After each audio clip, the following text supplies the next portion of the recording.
నమస్కారం yes news కు స్వాగతం. నేను మౌనిక. ముందుగా వార్తల్లోని ముఖ్యాంశాలు చూద్దాం.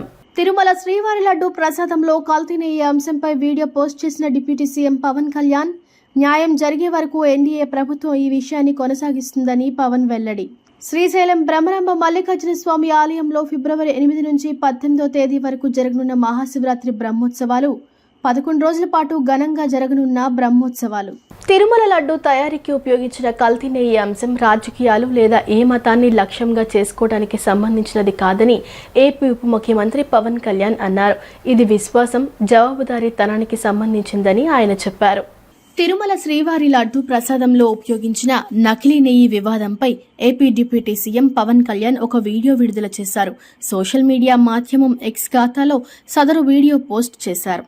తిరుమల లడ్డు తయారీకి ఉపయోగించిన కల్తీ నెయ్యి అంశంపై సిబిఐ, సిట్ దర్యాప్తు నివేదికల గురించి పవన్ ఈ వీడియోలో వివరించారు. అంశం రాజకీయాలకు లేదా ఏ మతాన్ని లక్ష్యంగా చేసుకోవడానికి సంబంధించినది కాదన్న పవన్, ఇది విశ్వాసం, జవాబుదారీతనానికి సంబంధించినది అని అన్నారు. ఈ విషయంలో ప్రమేయం ఉన్నవారిని చట్ట ప్రకారం జవాబుదారీగా చేస్తారని, న్యాయం జరిగే వరకు ఎన్డీఏ ప్రభుత్వం ఈ విషయాన్ని కొనసాగిస్తుందని పవన్ తన వీడియో సందేశంలో పేర్కొన్నారు. సీరియస్ మతం అనగానే, ఫెయిత్ అనగానే, ధర్మం, ఇవన్నీ చాలా లోతైనవి, బాగా సెన్సిటివ్. కానీ ఇలాంటివి ఒక మాట మాట్లాడాలి అంటే చాలా చాలా ఆలోచించి దీన్ని ఎలాంటి పర్యవసనాలు ఎదుర్కోవాల్సి వస్తుంది ఇవన్నీ ఆలోచించే మేము మాట్లాడతాం. 2019 నుంచి 2024 వరకు వారి పాలనలో, వైసీపీ పాలనలో చాలా సంఘటనలు జరిగినాయి. రిలీజియస్గా దాన్ని ఒక సెన్సిటివ్ ఇష్యూ జరిగినాయి మాట్లాడటానికి. ఉదాహరణకి రామతీర్థంలో రామచంద్రమూర్తి, శ్రీరాముడు, ఈ దేశం కొలిచే శ్రీరామచంద్రుడి విగ్రహాన్ని శిరిచ్ఛేదం చేస్తే ఎవడు ఆకతాయి చేశాడు, ఎవడు పిచ్చోడు చేశాడు. పిఠాపురంలో అశుద్ధంతో విగ్రహాలని చేస్తే ఒక గుడిలో, దాన్ని కూడా ఎవడో పిచ్చోడు చేశాడు. అంటే ఈ కల్తీ లడ్డుల నేపథ్యం గురించి మనం ఎవరి గురించి మాట్లాడుకోవాలి, వాళ్ళ గురించి తెలుసుకోవాలి కొంత. అలాగే దుర్గమ్మ వారి ఆలయంలో వెండి విగ్రహాలు మన దొంగతనం జరిగితే ఇవి పోతే ఇంకోటి కొనుక్కుందాం, దీనికి ఏంటి బిల్డింగ్లు మేడలు కడతాం, మిద్దెలు కడతామా. అలాగే అంతర్వేదిలో రథం కాలిపోతే ఎవడో పిచ్చోడు చేశాడు. ఇలాంటి సంఘటనలు నెల్లూరు నుంచి మొత్తం రాష్ట్రం నలుమూలల 219 సంఘటనలు ఇలాంటి జరిగినాయి. డెసిక్రేషన్ ఆఫ్ టెంపుల్స్, దేవాలయాలు కావచ్చు, దేవాలయ పరిసర ప్రాంతాలు, దేవాలయాలు అపవిత్రం చేయటం. ఎక్కడ కూడా ఒక్కరి నిర్ణయం తీసుకున్న దాఖలాలు ఎక్కడా లేవు. ఇలాంటి నేపథ్యంలో కూడా ప్రత్యేకించి జనసేన నుంచి కానీ మేము ఎక్కడ చాలా దాన్ని పొలిటికల్గా కానీ దానికి ఒక మైలేజ్ వస్తుందేమో, దాని ఒక ఎమోషనల్ ఓట్ బ్యాంక్, అసలు ఆ నిర్ణయం ఎప్పుడు తీసుకోవాలి. పదే చెప్పాం, కరెక్షన్ చేశాం తప్ప. అంత నిబద్ధత పాటించిన మేము స్వామివారి పాదాల చెంత రక్షింపబడ్డ గౌరవ ముఖ్యమంత్రి నారా చంద్రబాబు గారు కానీ చాలా జాగ్రత్తగా, అప్రమత్తతోనే మాట్లాడతాం, చాలా జాగ్రత్తగా మాట్లాడతాం. ఎన్డీఏ సమావేశంలో NDDM, national dairy development board, ఈ రిపోర్టు గౌరవ ముఖ్యమంత్రి గారు మాకు చదివి వినిపించారు. 3 రిపోర్ట్స్లో ఒక దాంట్లో వెజిటబుల్ ఆయిల్స్, నెయ్యి లేదు ఇందులో, అంటే ఏ స్థాయికి వీళ్ళు చేశారని చెప్తూ దాంట్లో ఒక రిపోర్ట్లో ఫిష్ ఆయిల్ ఉందనేది, ఇంకో దాంట్లో బీఫ్ టాలో ఉందనేది, ఇంకో దాంట్లో లాడ్ పంది కొవ్వు ఉందనేది, ఇంకో దాంట్లో గొడ్డు కొవ్వు ఉందనేది.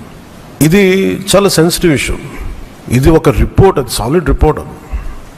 ఇది మాట్లాడేటప్పుడు మేము ఆలోచించుకొని మాట్లాడి, నేను కూడా దాన్ని ముందుకు తీసుకెళ్ళినప్పుడు పర్యవసానాలన్నీ ఆలోచించి, కానీ నేను కూడా అనుకుని ఇది చెప్పాలా లేదా. ముఖ్యమంత్రి గారు చెప్పారు దీన్ని ఎంత తీసుకెళ్ళాలి, ఎందుకంటే మా భయం ఏంటంటే సెన్సిటివ్ అయ్యి మనం చేసేసామా, చెప్పకపోతే ఏం జరుగుతుంది. రేపు పొద్దున మీ అందరికీ తెలిసి కూడా మీరు ఎందుకు మాట్లాడలేదు, అదొక ప్రశ్న ఉంటుంది. అందుకని దాన్ని మాట్లాడాల్సి వచ్చింది. ఎందుకంటే ఆల్రెడీ మేము గవర్నమెంట్ ఫామ్ అయ్యాం, 5 years మేమే ప్రభుత్వంలో ఉంటాం. ఇది లాస్ట్ 6 నెలల్లో ఏదైనా ఉందంటే ఒక మేము ఇలాంటి ఏదైనా చేసాం ఒక అర్థం ఉంటుంది. వచ్చిన 2 నెలలు మాకు ఏం అవసరం ఉంది? 5 years ఈ ప్రభుత్వమే ఉంటుంది. ప్రజలు ఎన్నుకున్నారు.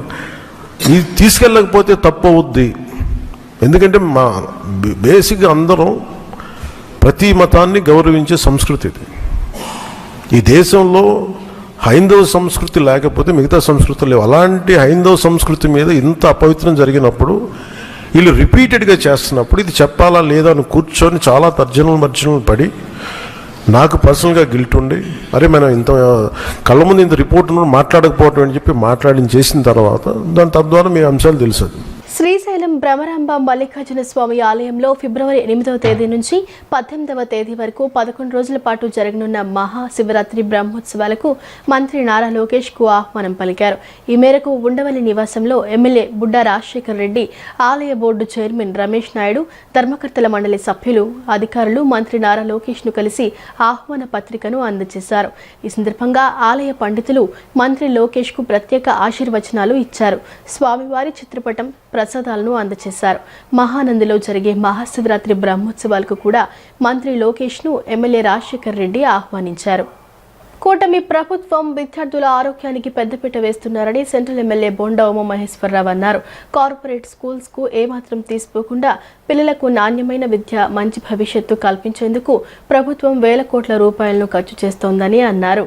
24వ డివిజన్ రెడ్ సర్కిల్ పరిధిలోని బిషప్ అజరయ్య బాలికల హై స్కూల్ నందు ముఖ్యమంత్రి చంద్రబాబు నాయుడు ఆదేశాల మేరకు రాష్ట్ర ప్రభుత్వ ఆరోగ్య శాఖ మరియు అంధత్వ నివారణ సంఘం ఆధ్వర్యంలో ప్రభుత్వ మరియు ఎయిడెడ్ పాఠశాలల విద్యార్థినులకు కంటి పరీక్షలు నిర్వహించారు.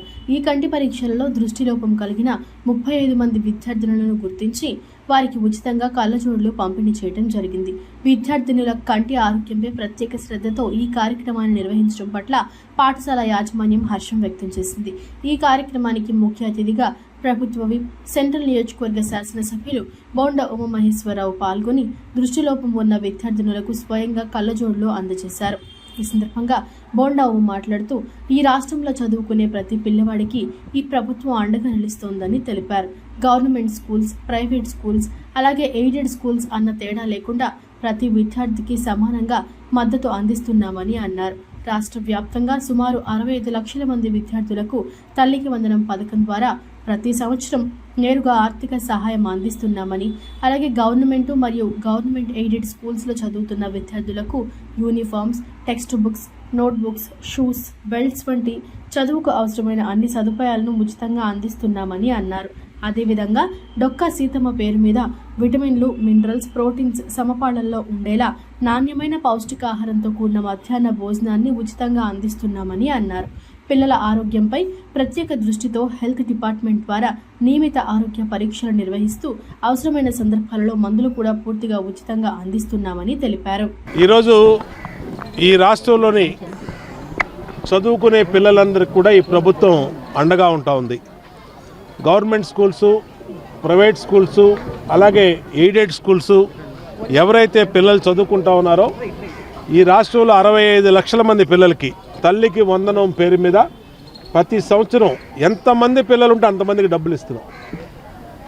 అలాగే గవర్నమెంట్ స్కూల్స్లో, గవర్నమెంట్ ఎయిడెడ్ స్కూల్స్లో పిల్లలందరికీ చదువుకునే పిల్లలకి యూనిఫామ్ ఇస్తున్నాం, టెక్స్ట్ బుక్స్ ఇస్తున్నాం, నోట్ బుక్స్ ఇస్తున్నాం, షూసు, బెల్ట్లు, సమస్తం వాళ్ళు చదువుకోవడానికి వాళ్ళ మంచి భవిష్యత్తుకి కావాల్సినటువంటి అన్ని కార్పొరేట్ స్కూల్స్కి ధీటుగా ప్రభుత్వమే ఉచితంగా 100 కోట్ల రూపాయలు ఖర్చు పెట్టి వాళ్ళకి ఇస్తూ ఉన్నాం.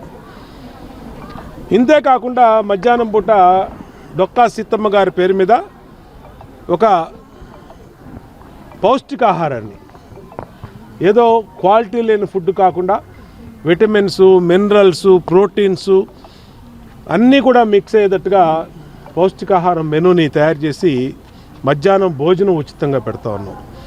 ఇది కాకుండా వాళ్ళకి ఎప్పటికప్పుడు హెల్త్ డిపార్ట్మెంట్ ద్వారా టెస్టులు చేసి వాళ్ళకి ఏమైనా అనారోగ్యం అయితే ఆ అనారోగ్యానికి మందులు కూడా ఉచితంగా ఇస్తున్నాం. అలాగే ముఖ్యంగా ఇవాళ ఐ క్యాంపు మా ఆప్థమాలజిస్టులు, డాక్టర్లు, గవర్నమెంట్ డాక్టర్లు వాళ్ళందరినీ పెట్టి పిల్లలందరూ ఐ విజిబిలిటీని టెస్ట్ చేసి వాళ్ళందరికీ ఉచితంగా కళ్ళజోళ్ళు గవర్నమెంట్ స్కూల్స్లో, ఎయిడెడ్ స్కూల్స్లో ఎంతమంది ఎన్ని కోట్ల రూపాయలు ఖర్చు అయినా విద్యాశాఖ మంత్రి నారా లోకేష్ గారి ఆధ్వర్యంలో, గౌరవ ముఖ్యమంత్రి చంద్రబాబు గారి ఆధ్వర్యంలో అన్ని రకాలుగా కూడా పిల్లలకు అండగా ఉండటం మాకు చాలా సంతోషం. 2014-2019లో అప్పుడు ఇంకా మెరుగైగా పిల్లలందరికీ సైకిల్ కూడా ఇచ్చాం. తర్వాత 5 సంవత్సరాలు పిల్లలందరూ కూడా నరకం చూశారు. గవర్నమెంట్ స్కూల్స్లో, ఎయిడెడ్ స్కూల్ చదువు పిల్లల్ని పట్టించుకున్న నాదిరే లేకుండా పోయాడు.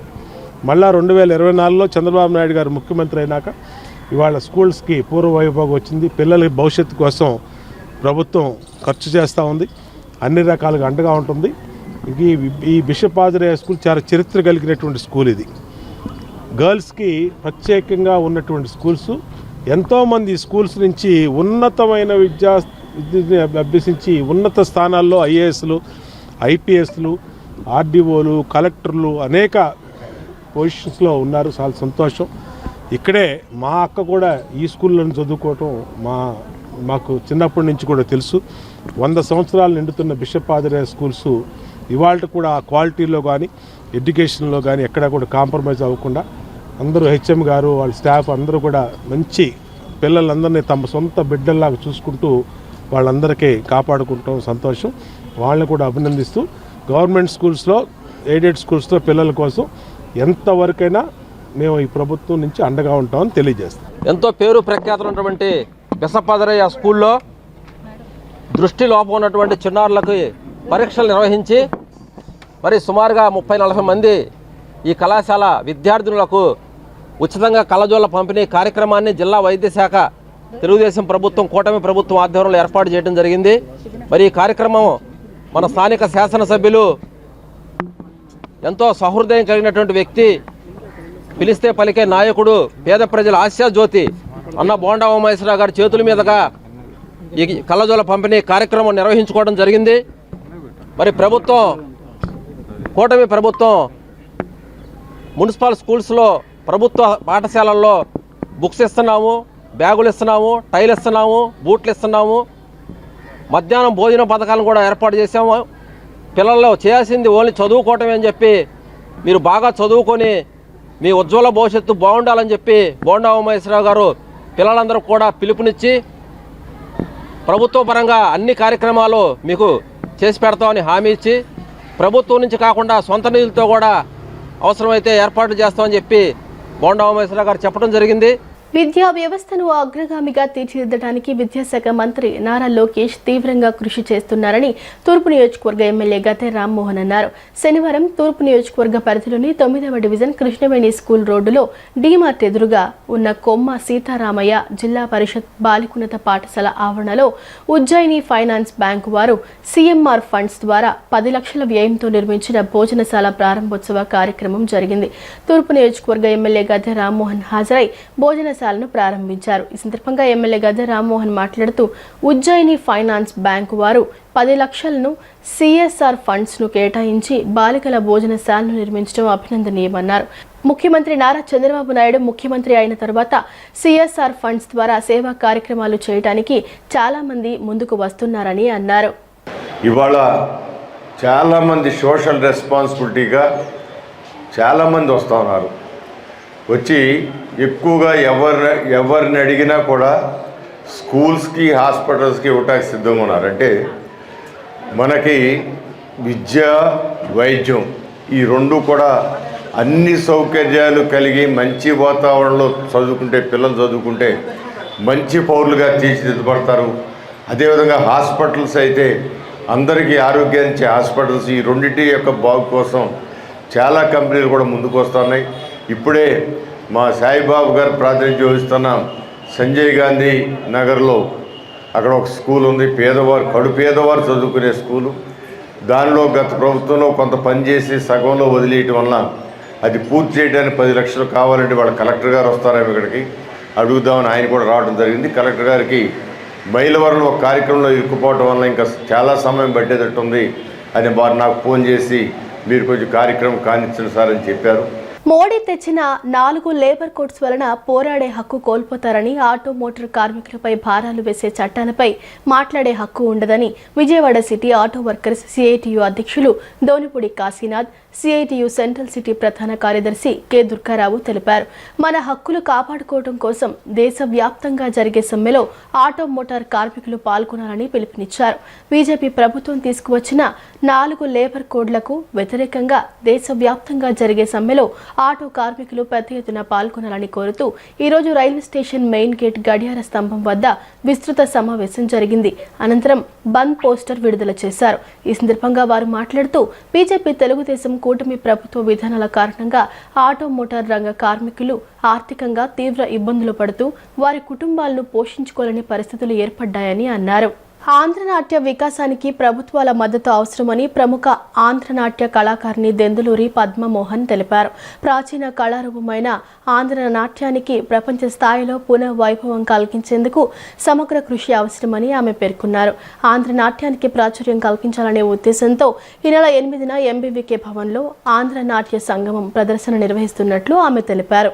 ఫస్ట్ ప్రైజ్, సెకండ్ ప్రైజ్ వచ్చిన వాళ్ళు చేసి కాకుండా స్వరనర్తనం తరఫు నుంచి స్వరనర్త వ్యవస్థాపకురాలు పద్మా నళిని మోహన్ తను ప్రత్యేకంగా నవజనార్దనం, అంటే నవజనార్దనం విజయవాడకు కొత్త కాదనుకోండి.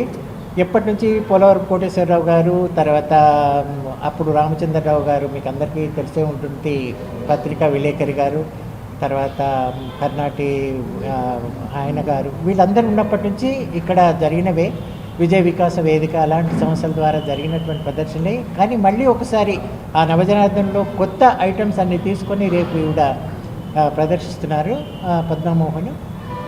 ఆ పిల్లలతో పాటు ఈమె కూడా రేపు చేసి మళ్ళొక్కసారి ఒక ఉత్సాహం తీసుకురావాలి ప్రజల మధ్యలో అనే ఉద్దేశం కొద్దీ తర్వాత కర్ణాటి నవతను పద్మమోహన్ ఈ స్వరనర్తం వ్యవస్థాపకులు వాళ్ళిద్దరు. అంటే కర్ణాటక నవత కూడా ఏంటంటే పోలవరం కోటేశ్వరరావు గారి అమ్మాయి. ఆమె చిన్నప్పటి నుంచి డాన్స్ నేర్చుకుంది. ఆమెకి ఆంధ్రనాట్యం పట్ల ఎంతో అభిరుచి ఉందన్నమాట. ఆ అభిరుచే వీళ్ళిద్దరిని కలిపి, వాళ్ళిద్దరు స్నేహితురాళ్ళు, వీళ్ళిద్దరు కలిసి ఆ సంస్థను ఏర్పాటు చేసి ఆ సంస్థ ద్వారానే నృత్య ప్రదర్శనలు కానీ, ఆర్థిక సహాయం కానీ, లేకుంటే భావితరాలకి వీడియో రూపకంగా ఈ ఆంధ్రనాట్యం అంశాలను కానీ, ఆడియో రూపంలో అంశాలను కానీ, ఈ మధ్యనే ఒక 20 అంశాలు ఆడియో రూపకంగా రికార్డ్ చేసి ఇచ్చారనమాట. వాళ్ళిద్దరి ప్రోత్సాహంతో ఈ సంస్థ ఇప్పుడు ముందుకెళ్తుంది. దానికి తోడు మీరందరూ కూడా కొంచెం ప్రోత్సహించి దీని గురించి, ఆంధ్రనాట్యం గురించి, ఆ వ్యవస్థ గురించి, ఆ స్వరనర్తన వ్యవస్థ గురించి కూడా మాట్లాడాలి. మా సోదర సంస్థ అయినటువంటి స్వరనర్తన శ్రీమతి దెందులూరి పద్మ గారు, కర్ణాటి నవత గారు చేస్తున్న కార్యక్రమాలు ఆంధ్రనాట్యాన్ని అభివృద్ధికి ఎంతో వారు కృషి చేస్తున్నారు. వారు ప్రతి సంవత్సరం కూడా ఆంధ్రనాట్యంలో పోటీలు నిర్వహించి హైదరాబాద్లో నిర్వహిస్తూ చేస్తుంటారు. అయితే ఈ సంవత్సరం మేము అడిగాము, ఆంధ్రదేశం నుంచి మనం అక్కడికి వరకు వెళ్తున్నాం కదా, ఇక్కడ పోటీలు నిర్వహించండి అని అన్నాం. అందుకని వారు ఏం చేశారంటే డిసెంబర్ 13న విజయవాడలో పోటీలు నిర్వహించడం జరిగింది. వారి ఆధ్వర్యంలో జరిగిన ఆ పోటీ విజేతలకు రేపు ప్రదర్శన చేయబోతున్నారు. వాళ్ళకి బహుమతులు కూడా రేపు ఇస్తున్నారు. అదేవిధంగా ఆంధ్రనాట్య ప్రదర్శన కూడా రేపు ఉంటుంది. అలాగే మేమేం చేస్తున్నామంటే నటరాజ రామకృష్ణ గారి జయంతి దినమున సందర్భంగా మార్చి 22 తెలుగు రాష్ట్రాలు రెండు కలిపి, ఆంధ్ర తెలంగాణ కలిపి 500 మంది విద్యార్థుల చేత బృందనాట్యం, ఆంధ్రనాట్యం ప్రదర్శన మేరీస్టెల్లా ఇండోర్ స్టేడియంలో ప్రదర్శన ఏర్పాటు చేశామంటే స్వరనర్తన సంస్థ మరియు నటరాజ రామకృష్ణ ఆర్ట్స్ అకాడమీ ఈ రెండు సంస్థల సంయుక్త నిర్వహణలో శ్రీ గురు కళాకృష్ణ గారి నేతృత్వంలో మా ఈ కార్యక్రమం జరిగిపోతుంది. దానికి కూడా మీ అందరి సహకారం ఉండి మమ్మల్ని ప్రోత్సహిస్తారు. సుజనా ట్రస్ట్ ద్వారా ఎమ్మెల్యే సుజనా చౌదరి సొంత నిధులతో వైద్య సేవలు అందించడం ఆనందించదగ్గ విషయమని టీడీపీ నాయకులు ఎదుపాటి రామయ్య, జనసేన నాయకురాలు తిరుపతి అనూష వెల్లడించారు. గుండె సంబంధిత వ్యాధులకు, మహిళల వ్యాధులకు పరీక్షలు నిర్వహించి ఉచితంగా మందులను పంపిణీ చేస్తున్నట్లు స్పష్టం చేశారు. భవానీపురం 42వ డివిజన్లో సుజనా ట్రస్ట్ ఆధ్వర్యంలో ఉచిత మెడికల్ క్యాంపు శనివారం నిర్వహించడం జరిగింది. ఈ కార్యక్రమంలో టీడీపీ నాయకులు ఏదుపాటి రామయ్య, జనసేన నాయకురాలు తిరుపతి అనూష పాల్గొని కార్యక్రమాన్ని పర్యవేక్షించారు. ఈ సందర్భంగా వారు మాట్లాడుతూ సుజనా ట్రస్ట్ ఆధ్వర్యంలో 2 బస్సులలో ఏర్పాటు చేసిన ప్రత్యేక మెడికల్ ఎక్విప్మెంట్ ద్వారా ఉచితంగా పరీక్షలు నిర్వహించి మందులు పంపిణీ చేస్తున్నామన్నారు.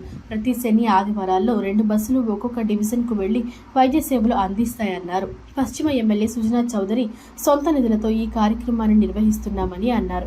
ప్రజలు ఈ అవకాశాన్ని వినియోగించుకోవాలని కోరారు. సుజనా ట్రస్ట్ ద్వారా పేద ప్రజలకి వైద్యం చేయించేందుకు స్వచ్ఛందంగా సొంతగా నిధులతో 2 బస్సులు ఏర్పాటు చేసి మెడికల్గా ఏర్పాటు చేసి దాంట్లో 2D కానీ గుండె సంబంధించింది కానీ మహిళలకి సంబంధించిన ఏదైనా సరే వ్యాధులు ఉన్న వాళ్ళందరూ కూడా పరీక్షలు చేసి స్క్రీనింగ్ టెస్టులు చేస్తున్నారు. ఇది మా పశ్చిమ నియోజకవర్గంలో పేద ప్రజలు ఎక్కువ ఉంటారు. వీళ్ళందరూ కూడా ప్రతి డివిజన్లో ప్రతిరోజు ఈ కార్యక్రమానికి గౌరవ శాసనసభ్యులు సుజనా చౌదరి గారు ఏర్పాటు చేశారు. ఈరోజు మా మొదటిసారిగా 42వ డివిజన్లో హౌసింగ్ కాలనీలో ఈరోజు ఈ కార్యక్రమం నిర్వహిస్తున్నాము. ఇక్కడ ఈ ప్రాంతంలో ఉన్నటువంటి ఎక్కువ మంది పేదలు ఉంటారు. వాళ్ళందరూ కూడా ఇంటింటికి వెళ్ళి ప్రచారం చేసి వాళ్ళందరూ కూడా తీసుకొచ్చి ఇక్కడ వైద్యం చేయిస్తున్నాము. ఇంత బాగా సర్వీస్ చేస్తున్నందుకు చాలామంది ప్రజలు కూడా చాలా హ్యాపీగా ఫీల్ అవుతున్నారు. అందులో కూడా ఇక్కడ ఉన్నటువంటి స్థానిక ప్రజాప్రతినిధులు కానీ మా పశ్చిమ నియోజకవర్గం సంబంధించిన సీనియర్ నాయకులైనటువంటి కార్పొరేటర్లు కానీ మాజీ కార్పొరేటర్లు కానీ అధికారులు కానీ అందరూ కూడా మాకు సహకరిస్తూ చాలా హ్యాపీగా ఇక్కడ జరుగుతుంది. ఈ కార్యక్రమం ఇంతమంది వచ్చినందుకు కూడా ధన్యవాదాలు తెలుపుకుంటున్నాను. పశ్చిమ నియోజకవర్గ ఎమ్మెల్యే గారు సుజనా చౌదరి గారి ఆధ్వర్యంలో మరి ప్రజలకి ఆరోగ్యం పట్ల శ్రద్ధ వహించి ఆరోగ్యం పట్ల పెద్దపీట వేసి మరి మన సుజనా చౌదరి గారు ఎప్పుడు చెబుతూ ఉంటారు, విద్య వైద్యం మరియు ఉపాధి ఎక్కడైతే ఉంటుందో అక్కడే డెవలప్మెంట్ కనిపిస్తుందని కూడా ఆయన చెప్పడం జరుగుతుంది. అదేవిధంగా ఆయన రూపకల్పన చేసి ఈరోజు ప్రజలందరి ఆరోగ్యం పట్ల మరి శ్రద్ధ వహిస్తూ ఇక్కడ 42వ డివిజన్లో మరి మొట్టమొదటిగా ప్రతి డివిజన్లో ఒక్కొక్క రోజు ముందు అందరికీ అవగాహన కల్పించాలని చెప్పి మరి ఇక్కడున్న లోకల్లో ఉన్న 350, 450 SFTలో చాలామంది మరి పేదవారు ఉంటారు. వీళ్ళందరికీ కూడా అందుబాటులో ఉంచాలని ఈరోజు ఇక్కడ కార్యక్రమాన్ని నిర్వహించడం జరుగుతుంది. ప్రాథమిక హక్కుల ఉల్లంఘన అయినా, పౌర హక్కుల ఉల్లంఘన అయినా, వ్యక్తిగత హక్కుల ఉల్లంఘన అయినా లేదా నేర సంబంధిత హక్కుల ఉల్లంఘన అయినా న్యాయం కోసం పోరాటం చేయటమే న్యాయవాదుల పాత్ర అని పూర్వపు హైకోర్టు న్యాయమూర్తి జస్టిస్ యు దుర్గా ప్రసాద్ వెల్లడించారు. న్యాయవాద వృత్తి ఉన్నతమైనదని, దీనికి సాటి మరొక వృత్తి లేదని స్పష్టం చేశారు. Indian association of lawyers IAL ఆధ్వర్యంలో సూర్యారావుపేటలోని రైల్వే ఫంక్షన్ హాల్లో 13వ విజయవాడ సిటీ కాన్ఫరెన్స్ శనివారం నిర్వహించడం జరిగింది. ఈ కార్యక్రమంలో ముఖ్య అతిథిగా పూర్వపు హైకోర్టు న్యాయమూర్తి జస్టిస్ యు దుర్గా ప్రసాద్ పాల్గొని మాట్లాడుతూ న్యాయవాద వృత్తి ఉన్నతమైనదని, రాజ్యాంగం పౌరులకు ఇచ్చిన హక్కులను కాపాడటమే ఈ వృత్తి యొక్క ప్రధాన లక్ష్యమన్నారు.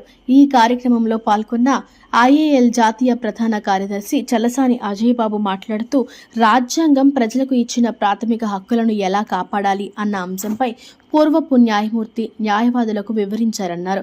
అదేవిధంగా తప్పు చేస్తే ఎలాంటి చర్యలు న్యాయవాదులపై ఉంటాయన్న విషయాన్ని తెలియజేశారన్నారు.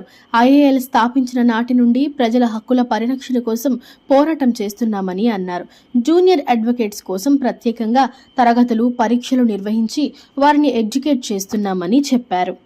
My dear advocates, I was given to understanding that most of the advocates who assembled here are the advocates practicing in trial courts. Nevertheless, they are of the utmost importance in upholding the justice delivery system, because the trial courts are the foundational courts. So what is the role of the advocates in a parliamentary democracy or constitutional democracy? What is the constitutional democracy, first of all, so as to fix the responsibility of advocates? You all know the democracy as defined by Abraham Lincoln it is by the people, of the people and for the people, which means the people will elect their representatives to the parliament and state legislative houses. Krishna జిల్లా Indian association of lawyers conference సందర్భంగా ఈరోజు honourable Shri justice Durgaprasad గారితో ఈరోజు ప్రారంభించడం జరిగింది. రాజ్యాంగం దాని పాత్ర కింద కోర్టులో ఎట్లా ఉంటుంది, ప్రాథమిక హక్కుల్ని ఎట్లా రక్షించాలి అనే విషయం అనేది మెయిన్. మనందరికీ కూడా మీ అందరికీ తెలిసిన విషయం, రాజ్యాంగం అనేది ఎంత ఇంపార్టెంటో దాన్ని ఎట్లా కాపాడాలి, ప్రజల హక్కుల్ని కాపాడడానికి రాజ్యాంగం ఎంతవరకు ఉపయోగపడుతుంది, కింద కోర్టుల్లో ఎంతవరకు రాజ్యాంగాన్ని వాడుకోవచ్చు అనే దాని మీద జస్టిస్ దుర్గాప్రసాద్ గారు చక్కగా వివరణ ఇచ్చారు. న్యాయవాదులు తప్పు చేసినా కూడా వాళ్ళ మీద కూడా చర్య తీసుకోవచ్చు అనే విషయాన్ని ఒకే ఉదాహరణలతో సహా వెలువరించడం జరిగింది. The best opportunity was given to the junior advocates to educate them about the constitution and the fundamental rights of the citizens. Indian association of lawyers అనేది జస్టిస్ భగవతి గారు, జస్టిస్ కృష్ణయ్య గారు, అనేక మంది న్యాయమూర్తులు, న్యాయవాదులు కలిసి ఆనాడు సుప్రీంకోర్టులో 1983లో ఈ కోర్టుల్లో చేయలేని కొన్ని పనులని చేయటం కోసం ఈ సంస్థను స్థాపించడం జరిగింది. అప్పటి నుంచి ఇప్పటిదాకా ఈ ఆర్గనైజేషన్ ఎక్కడైనా కూడా సుప్రీంకోర్టులో కానీ, హైకోర్టులో కానీ ప్రజల హక్కులకు భంగం కలిగితే కనుక పబ్లిక్ ఇంట్రెస్ట్ లిటిగేషన్ వేయటం, రిట్లు వేయటం, రకరకాల ఇవి పెట్టడం, అలాగే జూనియర్ అడ్వకేట్స్కి, న్యాయవాదులకి క్లాసులు పెట్టడం, ఎగ్జామినేషన్స్ పెట్టడం, వాళ్ళకి అసిస్ట్ చేయడం అనేక కార్యక్రమాలు చేస్తున్నాం. ఈరోజు 13వ కాన్ఫరెన్స్ కృష్ణా జిల్లా ఇండియన్ అసోసియేషన్ ఆఫ్ లాయర్స్ కాన్ఫరెన్స్ని ఈరోజు జస్టిస్ దుర్గాప్రసాద్ గారి చేతుల మీదుగా ప్రారంభించడం జరిగింది. ఈ కార్యక్రమానికి అటెండ్ అయిన అందరికీ కూడా ప్రత్యేకంగా ఆర్గనైజర్గా కృతజ్ఞతలు తెలియజేస్తున్నాను. Thank you sir. రాష్ట్రంలో 10 లక్షల మందికి పైగా ఉన్న యానాదులు సామాజికంగా, ఆర్థికంగా వెనుకబడి ఉన్నారని యానాది మహానాడు రాష్ట్ర అధ్యక్షులు తిరుమల శెట్టి శ్రీనివాసరావు వెల్లడించారు. గత వైసీపీ ప్రభుత్వం యానాదులను అన్ని విధాలా ఆదుకొని అభివృద్ధి చేస్తామని నమ్మించి మోసం చేసిందని ఆవేదన వ్యక్తం చేశారు. యానాది మహానాడు ఆధ్వర్యంలో గాంధీనగర్ ప్రెస్ క్లబ్లో సంఘం కార్యవర్గ సమావేశం నిర్వహించడం జరిగింది. ఈ కార్యక్రమంలో పాల్గొన్న యానాది మహానాడు అధ్యక్షుడు తిరుమల శెట్టి శ్రీనివాసరావు, మహిళా విభాగం అధ్యక్షురాలు వాపిళ్ల నాగలక్ష్మిలు మీడియాతో మాట్లాడుతూ యానాదులు రాజకీయంగా, ఆర్థికంగా, సామాజికంగా వెనుకబడి ఉన్నారన్నారు. ఎన్ని ప్రభుత్వాలు వచ్చినా వారి అభివృద్ధి జరగలేదన్నారు. గత ప్రభుత్వం అన్ని విధాలా ఆదుకుంటామని మోసం చేసిందని అన్నారు. వైసీపీ మోసాన్ని గుర్తించి గత సార్వత్రిక ఎన్నికలలో యానాదులు కూటమి అభ్యర్థుల గెలుపు కోసం కృషి చేశారన్నారు. ప్రభుత్వం యానాదులకు కార్పొరేషన్ ఏర్పాటు చేయాలని, యానాదుల సమస్యలను పరిష్కరించాలన్నారు. ఈ కార్యక్రమంలో జాతీయ అధ్యక్షులు మెలికా శ్రీనివాసరావు తదితరులు పాల్గొన్నారు. వార్తలు ముగించే ముందు ముఖ్యాంశాలు మరోసారి. తిరుమల శ్రీవారి లడ్డు ప్రసాదంలో కల్తీనయ్యే అంశంపై వీడియో పోస్ట్ చేసిన డిప్యూటీ సీఎం పవన్ కళ్యాణ్, న్యాయం జరిగే వరకు ఎన్డీఏ ప్రభుత్వం ఈ విషయాన్ని కొనసాగిస్తుందని పవన్ వెల్లడి. శ్రీశైలం బ్రహ్మరంభ మల్లికార్జున స్వామి ఆలయంలో ఫిబ్రవరి 8 నుంచి 18వ తేదీ వరకు జరగనున్న మహాశివరాత్రి బ్రహ్మోత్సవాలు 11 రోజుల పాటు ఘనంగా జరగనున్న బ్రహ్మోత్సవాలు. ఈ వార్త ఇంతటితో సమాప్తం. మరో బులెటిన్తో మళ్ళీ కలుసుకుందాం. అంతవరకు సెలవు. నమస్కారం.